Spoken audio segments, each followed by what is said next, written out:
Impact Range, isang set ito. Na-purchase ko lang itong online dahil promo daw.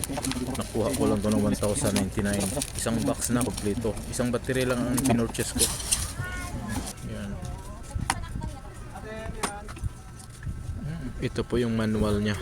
Dito po natin makikita at mababasa kung paano siya gagamitin.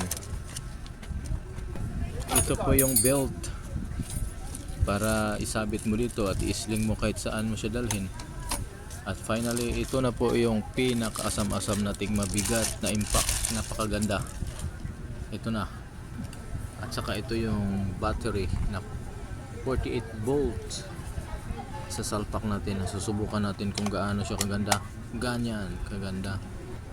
Habang nakasalpak yung battery at pipindutin mo yung trigger niya, talagang umiilaw yun.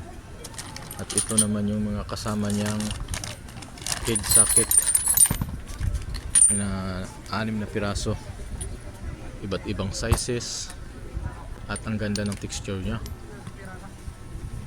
May number 22, ayan o, 22mm, may 21mm, dan iba't iba yan o.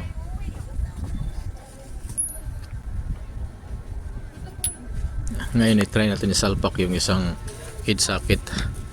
Ayan o, medyo matigas pa, gawa nung first time ko itong gumamit ng ganito eh. Napakatigas, yun o.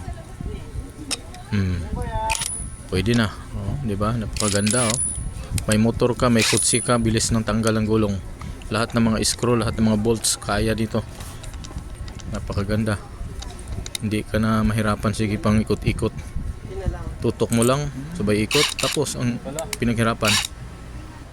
Reverse lock pala ang sa gitna. Tapos pag iganon mo siya, pang ano yan, pang pasikip.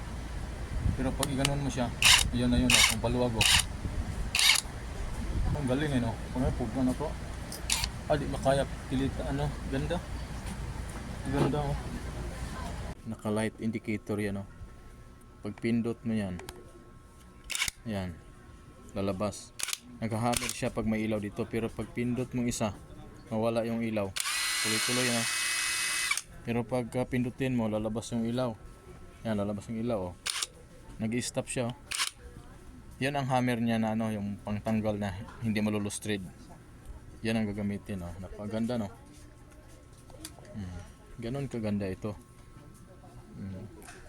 Powerful star. Siguro halos mag 1 kilo to. Sobra siguro sa bigat. Okay. Pwede na to pang invest. Muna natin to. Yarn.